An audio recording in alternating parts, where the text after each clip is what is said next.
Notre Dame fans, welcome back to Irish Breakdown. It is Sunday night. We're going to do something a little bit different tonight. Yeah, we are. Dario, the football analyst at irishbreakdown.com. I'm Brian Driscoll. I'm the publisher. And tonight, we took a little bit of poll, Vince. Even though the United States of America is not a democracy, we are a republic. I do believe when it comes to some things, democracy should be taken into account. So we did a poll about whether or not people wanted to talk about Navy or if they wanted to look at the wild weekend of college football and look at the college football playoff ranking. There's a reason, however, why we put that poll up. So Vince and I both broke down the game today, and honestly, there just wasn't a lot new.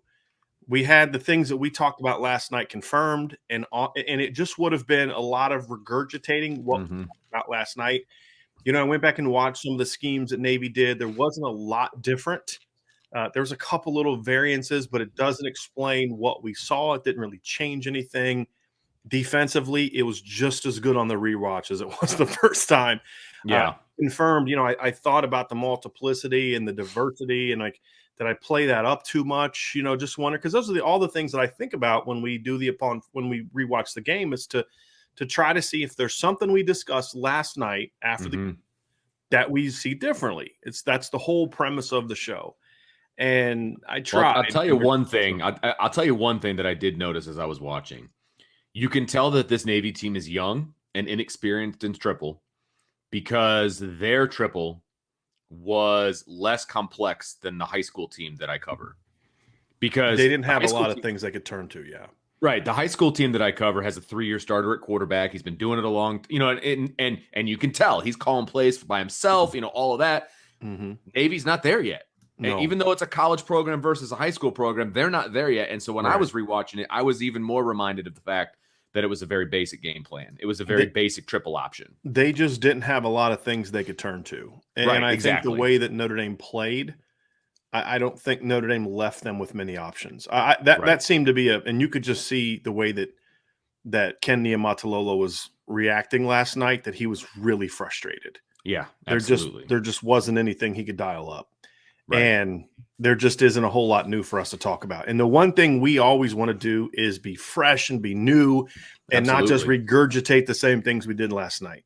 So we left it up, and it was overwhelming that people wanted to talk about the college football playoff and just the wild weekend. So what we're going to do tonight is sort of what we did last Tuesday before the college football playoff rankings come out, which is kind of we'll discuss the weekend of college football and how it impacts Notre Dame and how Notre Dame should be ranked and should be viewed, how Notre Dame's overall resume was impacted this weekend, because it definitely was. Oh, no doubt. And then we'll do our rankings, and we're going to compare, why we moved Notre Dame where we moved Notre Dame. So it's going to be – I'm looking forward to this. Vince is usually like at 8 o'clock. He's like – no, Vince is fired up tonight. So got that extra hour of sleep, Brian. Oh yeah, I'm excited about this. So Vince, let's just dive right into this. And this was a huge weekend for Notre Dame, and it has nothing to do with beating a 2-7 Navy team. No. Yes, it was nice that Notre Dame won by 28. It was nice that it was a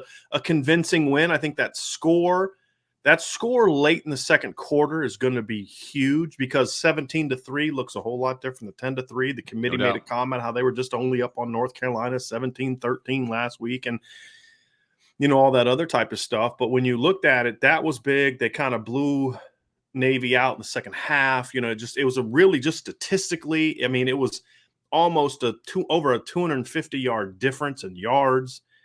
It was a dominant performance. That certainly – it's good to watch Notre Dame blow a team out, but Notre Dame's resume got better this week because of what happened everywhere else. Right.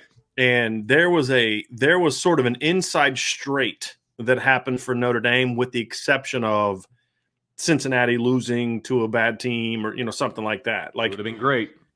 But those are like, okay, I'm not going to predict that Ohio State gets beat by Nebraska, right? Yeah, it'd be great, but they stink. Exactly. Just like, it'd been great if LSU would have pulled off that upset. But as we talked about during the show last night, LSU's not pulling off this upset. They're just not a good team. No. There were the 3 games really that were important for Notre Dame. Number one, it was the first 2 were obvious. It was Michigan State and Purdue. No doubt. And then the second one was also obvious, Wake Forest and North Carolina. Yeah. The third was Wisconsin and Rutgers. And the reason that game was important is because when you look at Wisconsin last week, Wisconsin sort of in that danger zone. They're at 21, and they're in a situation where they've got to, if they want to, Notre Dame needs them to basically keep climbing up the rankings. And as the committee has said in the past, they're going to look at margin of victory. Right. Well, Wisconsin checked in at 21 last week, and their final 4 games are Rutgers at home on the road, Northwestern at home, Nebraska at home, and at Minnesota. Should blow out every one of those teams. Should. Right? If that happens, all of a sudden Wisconsin jumps into the top 15. So margin of victory for them is going to matter. So then you look at number 1, number 2, Minnesota losing was huge, because now there's a good chance, again, if Wisconsin could beat Minnesota, and that's not a given because Minnesota doesn't stink, but if Wisconsin keeps playing the way they're playing right now, that's a game you'd think that they could win. And then you say, okay, well now they got a chance to be the West champs. There's also still a chance if Minnesota loses and Wisconsin loses again, that now Purdue could be the Western champs because of what happened this weekend. So, and then of course, Notre Dame played Purdue and Notre Dame played North Carolina. Mm-hmm. North Carolina loses to Wake Forest, and all of a sudden they're 4-5. If Purdue loses to Michigan State, now all of a sudden they're 5-4, and they got to go play Ohio State this next weekend. Right. All of a sudden, Notre Dame's resume is looking not good. But because those 2 teams won, now all of a sudden Notre Dame has 2 6-3 wins, potentially 2 top 25 teams on their resume, depending on what they do with Purdue. Not sure what they're going to do with Purdue right now. Then you look at North Carolina now winning. Now Notre Dame has an additional win over a team that's over 500, which the committee looks at wins over teams that are over 500.